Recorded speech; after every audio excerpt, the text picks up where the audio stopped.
Hello दोस्तों, welcome back to my YouTube channel. दोस्तों बात करेंगे हम बीपीएससी टीआरई 3.0 री एग्जाम अपडेट को लेकर के। जैसा कि आपको पता है कि बीपीएससी टीआरई 3.0 का री एग्जाम 19 जुलाई से लगा करके 22 जुलाई के बीच कराई गई थी, जिसमें आपकी पीआरटी की परीक्षा 20 जुलाई को कराई गई थी। इसी बीच यहाँ पे जो पीआरटी की आपकी फाइनल आंसर की आई है, अभी भी उसमें कई सारी गड़बड़ियाँ देखने को मिल रही हैं, जिससे अभ्यर्थी जो है काफ़ी ज़्यादा नाराज़ हैं आयोग पर। तो इसको लेकर के अपडेट यहाँ पे देखने वाले हैं, यानी कि पीआरटी 1 to 5 की जो प्राथमिक लेवल की आपकी कट ऑफ उसको लेकर के बात करेंगे, और फाइनल आंसर की आने के बाद आपकी क्या कुछ कट ऑफ रहने वाली है। आंसर की में सबके नंबर कम हो चुके हैं, इसको लेकर के बात करेंगे। अभी भी आपको बता दें, जितने भी कैंडिडेट हैं वो अभी पूरी तरह से जो है निराश नहीं होंगे। क्यों नहीं होंगे? क्योंकि अभी भी आयोग ने पूरी तरह से जो यहाँ पे आपत्तियां दर्ज की गई थी उस पर वो सुधार नहीं किए हैं। आंसर की से नाराज लापरवाही का आरोप लगाया जा रहा है बीपीएससी आयोग पर। उसको लेकर के अपडेट क्या है, और 5 से 6 प्रश्नों के उत्तर बदला गया और किसको यहाँ पे फायदा होगा उसको लेकर के भी बात करेंगे। कई सारे महत्वपूर्ण अपडेट आपको इस वीडियो के माध्यम से मिलने वाली है, और जो भी जानकारी आपको दी जाएगी वो ऑथेंटिक दी जाएगी, इसलिए वीडियो को भी लाइक शेयर करिएगा। और यदि आप चैनल पर पहली बार विजिट किए तो चैनल को भी सब्सक्राइब करके बेल आइकन को प्रेस कर लीजिएगा, जिससे हर एक लेटेस्ट अपडेट आपको समय से मिलती रहेगी। चलिए एक बार देखते हैं कि क्या कुछ है। आपकी जो फाइनल आंसर की जारी की गई थी उसमें कौन सी त्रुटियां देखने को मिल रही हैं। स्क्रीन पे आप देख पा रहे हैं कि मांग है, यहाँ पे देखिए, मांग शिक्षक अभ्यर्थियों ने एक बार और आपत्ति का समय देने का जो है मांग की है। आपको बता दें, इसके पहले जो आपका प्रोविजनल आंसर की जारी किया गया था वो जारी किया गया था, उसके बाद से आपत्ति ली गई थी, और आपत्ति लेने के बाद से यहाँ पे जो फाइनल आंसर की आपका जो है बीपीएससी टीआरई 3 का जो पीआरटी का है वो जारी किया गया। यहाँ देखिए, टीआरई 3 के जारी फाइनल आंसर की से अभ्यर्थी नाराज, बीपीएससी पर लगाया लापरवाही का आरोप। यहाँ पे देखिए क्या कुछ अपडेट है, एक बार देख लेते हैं, उसके बाद से सारी चीजें क्लियर हो जाएंगी। ये पटना से ये अपडेट निकल के आई है कि रविवार को बीपीएससी के टीआरई 3 के कक्षा 1 से 5 का फाइनल आंसर की जारी किया गया। बता दें कि इसकी परीक्षा 20 जुलाई को कराई गई थी, और आयोग द्वारा जारी फाइनल आंसर की में जिसमें एक प्रश्नों को डिलीट किया गया। जैसे हमने आपको बताया भी था कि एक प्रश्न आपका है वो डिलीट किया गया है, और वो आपका प्रश्न है जो रीजनिंग वाला प्रश्न था, जिसमें जेंडर को लेकर के था, उसी प्रश्न को जो है डिलीट किया गया है। उसके बाद देखिए, वहीं 2 प्रश्न भाषा के, तो 5 प्रश्न सामान्य अध्ययन का। अब इस प्रकार से देखेंगे तो 5 प्रश्न ये, 6, 7, 8, ठीक है, यहाँ पे देखिए 8 प्रश्न ऐसे हैं, ठीक है। और फाइनल आंसर की जारी होने के बाद काफ़ी संख्या में अभ्यर्थियों के नंबर 3 से 4 नंबर की कमी आई है, तो कुछ के 1 से 2 नंबर बढ़े भी हैं, यानी कि किसी का नंबर कम हुआ है तो किसी का जो है वो बढ़ा हुआ है, ठीक है। फाइनल आंसर की जारी होने के बाद भी अभ्यर्थियों ने बीपीएससी पर आरोप लगाया है कि जो है कुछ प्रश्नों के जो है उत्तर, ध्यान दीजिएगा, यहाँ पे कुछ प्रश्न का उत्तर अभी भी गलत है। अभ्यर्थी पवन ने बताया कि एक प्रश्न है कि वायुमंडल, यहाँ पे देखिए एक प्रश्न था कि वायुमंडल अपनी अधिकतम ऊर्जा सूर्य से प्राप्त करती है, जो कि कक्षा 11 के एनसीईआरटी के भूगोल में सूर्य दिया है, यानी कि साक्ष्य भी मिल गया है, प्रमाणिक साक्ष्य, और वो भी एनसीईआरटी बुक का मिला था जिसमें सूर्य दिया है। फिर भी यहाँ पे देखिए, फिर भी आयोग ने दीर्घ पार्थिव विकिरण तरंग माना है। इसी तरह 2-3 प्रश्न और हैं जिसका उत्तर आयोग ने बदला नहीं है, ठीक है। और देखिए, अभ्यर्थियों ने आयोग पर आरोप लगाते हुए कहा है कि जानबूझकर आयोग कुछ गलती करती है, जिससे अभ्यर्थियों को जो है मजबूरन न्यायालय में जाना पड़े और भर्ती प्रक्रिया लंबा खींचने का जो है बहाना आयोग को मिल जाए। एससीईआरटी और एनसीईआरटी किताब का रेफरेंस देने के बाद भी उत्तर नहीं बदलना लापरवाही को जो है वो दर्शाता है। अगर देखिए, यहाँ पे आपको आपको पता होगा कि एनसीईआरटी और एससीईआरटी, यही ऐसे 2 प्रमाणिक बुक हैं जिस पे आपत्तियां, मतलब कि इसके आधार पे आप आपत्ति जो है दर्ज कर सकते हैं। फिर भी यहाँ पे साक्ष्य देने के बाद भी कई सारे प्रश्नों के उत्तर जो है उसमें बदले नहीं गए, और यही आरोप लगाया जा रहा है कि अगर यहाँ पे इस प्रकार से जो है बीपीएससी आयोग गलती करता है तो कहीं ना कहीं काफ़ी ज़्यादा जो है बड़ी लापरवाही इसको समझी जाएगी आयोग की तरफ से, ठीक है। और उसके बाद देखिए, यहाँ पे आयोग, यहाँ पे क्या कहा गया है अभ्यर्थियों द्वारा, इसको समझिएगा। एनसीईआरटी एससीईआरटी किताबों का रेफरेंस देने के बाद भी उत्तर नहीं बदलना लापरवाही को दर्शाता है, और शिक्षक अभ्यर्थियों ने आयोग से मांग किया है कि प्रश्न उत्तर पर आपत्ति का एक और मौका दिया जाए, अन्यथा हम लोग आंदोलन के लिए बाध्य होंगे।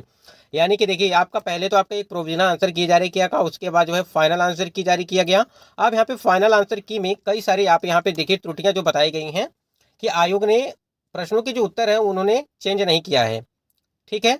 और उसी की मांग कर रहे हैं कि कम से कम एक मौका और दिया जाए, जिससे वो मतलब कि आपत्ति फिर से दोबारा करेंगे। अगर वहाँ पे देखिए दोबारा अगर आपत्ति करने के बाद भी आयोग पूरी तरह से वो अपने आंसर पे डटे रहेंगे, तो कहीं ना कहीं यहाँ पे फिर जो है पटना हाई कोर्ट या उच्च यहाँ पे सुप्रीम कोर्ट में ये फैसला जो है फिर चला जाएगा। इसी तरह से जो है लंबित होती चली जाएगी। और अभी आप लोगों ने देखा भी है कि 65% आरक्षण जो मामला है उसके, ये जो लफड़ा चल रहा है 65% वाला, वो भी पूरी तरह से क्लियर नहीं हो पा रहा है। वो उसकी सुनवाई 18 जो है सितंबर को रखी गई है। ठीक है, 18 सितंबर को इसका भी सुनवाई है, जिसकी वजह से आपका रोस्टर नहीं जारी हो पा रहा है। ठीक, और रोस्टर जारी होते ही आपकी सीटों की संख्या, जो आपकी बैकलॉग सीटें हैं, वो भी आपको ऐड होने की बात कही गई थी। अब देखना ये है कि वो ऐड करेंगे या नहीं करेंगे, फिर भी देखा जाएगा। अगर ऐड हो जाती हैं तो आप ही लोगों के लिए जो है फ़ायदा वो होगा। फिलहाल जो अपडेट यहाँ पे चल रही है वो ये चल रही है कि जो आपका यहाँ पे आंसर की को लेकर के है, कि फाइनल आंसर की को लेकर के है, कि इसमें कई सारे अभी भी त्रुटियां देखी जा रही हैं, जो आयोग को इस पर सुधार करना चाहिए। अन्यथा यहाँ पे काफ़ी ज़्यादा लापरवाही बरती जा रही है इस आंसर की में बनाने में। और यहाँ पे देखिए, यहाँ देखिए न्यूज 18 बिहार झारखंड की जो आपकी खबर न्यूज चैनल है, उसके माध्यम से भी उनके बिहार टीचर भर्ती जो है परीक्षा फेज 3 की फाइनल आंसर की जारी कर दी गई है। और फाइनल आंसर की में गड़बड़ी, बीपीएससी से जल्द सुधार की अपील की जा रही है। आपको बता दें, यहाँ पे देखिए बीपीएससी से जल्द सुधार की अपील की जा रही है कि जो आंसर की उनके द्वारा तैयार किया गया है उसमें भी अभी भी त्रुटियां हैं। अब उसको वो अपनी तरफ से जो है उसको सुधार करें, क्योंकि ये 4-5 प्रश्न हमने आपको बताया भी था, जिसमें वो सारे प्रश्न, कई सारे प्रश्न, एक प्रश्न तो डिलीट है, बाकी जो आपका 2 प्रश्न भाषा के थे और 2 जो है सामान्य अध्ययन के प्रश्न थे, उससे हमने आपको बताया था। स्क्रीन पे आप देख पा रहे कि यहाँ पे कुछ स्क्रीन शॉट्स हैं न्यूज 18 झारखंड की थे। यहाँ देखिए बिहार टीचर भर्ती परीक्षा फेज 3 के लिए फेज 3 की फाइनल आंसर की जारी कर दी गई है। और आपको बता दें कि यहाँ पे कि फाइनल आंसर की में गड़बड़ी का आरोप लगाया गया है और अभ्यर्थियों की बीपीएससी से अपील है कि बीपीएससी जल्द से जल्द जो है वो सुधार करे अपने आंसर में। ठीक है, और बिहार टीचर भर्ती फेज 3 से ये अपडेट है। अब यहाँ एक चीज़ समझिएगा, अगर आप बताइए इसी तरह होता रहेगा तो जो योग्य कैंडिडेट हैं उनका तो चयन कभी हो ही नहीं पाएगा। फिर इस तरह से अगर चीज़ें रहेंगी तो जब आयोग इतना दिन, मतलब कि प्रोविजनल आंसर की कब का जारी किया गया है, अगर उसके बाद से यहाँ पे आपके फाइनल आंसर की जारी किए जाते हैं, आपत्तियां ली करके फाइनल आंसर की जारी किए जाते हैं, फिर भी उसमें त्रुटियां पाई जाती हैं, तो कहीं ना कहीं ये काफ़ी ज़्यादा बड़ा अगर समझा जाए तो लापरवाही है। और सभी कुछ देखते हुए भी प्रश्नों के आंसर बदले नहीं गए, ये सबसे बड़ी लापरवाही समझी जाएगी आयोग का। ठीक है, और ये चीज़ें अभ्यर्थियों के द्वारा आप खुद ही देख रहे हैं कि तमाम तरह के जो है न्यूज़ चैनल के माध्यम से भी देखी जा रही है। फिर अभी हमने आपको सारा चीज़ पढ़ के सुनाया भी कि क्या क्या चीज़ें हो रही हैं, कैसे कैसे यहाँ पे गलतियाँ हो रही हैं आयोग से। उस गलतियों को आयोग को सुधार करना चाहिए, जिससे योग्य कैंडिडेट का चयन कम से कम होता रहे। जो अयोग्य होंगे वो तो बात की बात है, लेकिन जो योग्य हैं, जो तैयारी कर रहे हैं, कंटिन्यू तैयारी कर रहे हैं, उनका 1 या 2 नंबर उनके लिए काफ़ी मायने रखता है। तो इस प्रकार से अगर चीज़ें रहेंगी तो देखिए फाइनल आंसर की आने के बाद क्या होगा, बहुत सारे कैंडिडेट के तो नंबर बढ़े भी हैं और बहुत सारे कैंडिडेट के नंबर कम हुए हैं। अधिकतर तो नंबर सबके कम हुए हैं, बढ़े तो होंगे 10 में एक या 2 लोगों का बढ़ा होगा, लेकिन बाकी 8 का जो है वो कम ही हुआ है। वो भी कितना कम हुआ है, लगभग 4 से 5 नंबर का अंतर जो है वो देखने को मिला है। हमने पोल के माध्यम से देखा है, उसमें बहुत सारे कैंडिडेट का 4 से 5 नंबर का जो अंतर देखने को मिल रहा है। ठीक है, और वही चीज़ें हैं, अगर यहाँ पे 4 से 5 नंबर देखने को मिल रहा है तो 4 से 5 हमने 4 से 5 प्रश्नों को बताया भी था कि जो आपके प्रश्नों के उत्तर जो है बदले गए हैं वो आयोग के द्वारा। तो इस हिसाब से देखिए, जिसका नंबर बढ़ा होगा वो तो खुश होगा और जिसका कम हुआ होगा वो तो निराश होगा फिर। ठीक है, अब एक चीज़ और समझिएगा कि कुछ कैंडिडेट का नंबर अगर मान लीजिए यहाँ पे 65 आ जाता है, ठीक है, ठीक है, तो वो समझेंगे कि 65 ही कट ऑफ जाएगी। कुछ कैंडिडेट का यहाँ पे 101 आ जाता है तो वो समझेंगे कि इतना ही कट ऑफ जाएगी। कुछ का 80 आ जाता है तो वो समझेंगे कि 80 ही कट ऑफ रहेगी, इससे ज़्यादा नहीं होगी, इससे कम हो सकती है। ठीक है, ये समझते हैं। तो देखिए, आपका 80 गया, उनका 45 गया, उनका 67 गया, 65 गया। ठीक है, सबका अलग अलग है। तो ये नहीं है कि आपका 65 है तो आप 65 ही कट ऑफ रहेगी, 66 है तो 66 ही कट ऑफ रहेगी, ऐसा नहीं है। और ये सारी चीज़ें देखिए, आपका नंबर ऑफ स्टूडेंट और नंबर ऑफ जो है वैकेंसी, ठीक, इन सारी चीज़ों को ध्यान में रख करके जो है कट ऑफ तैयार किया जाता है। और पेपर का लेवल किस प्रकार से था उस हिसाब से देखा जाता है, और सीटें कितनी हैं और कितने स्टूडेंट यहाँ पे फॉर्म अप्लाई किए हैं वो भी सारी चीज़ें देखी जाती हैं। तो देखिए यहाँ पे जहाँ तक हमें लगता है, वो जो यूआर कैटेगरी का कट ऑफ की बात करें तो आपका यहाँ पे लगभग 75 से लगा करके 80 के आसपास जो है आपको देखने को मिलेगा कट ऑफ।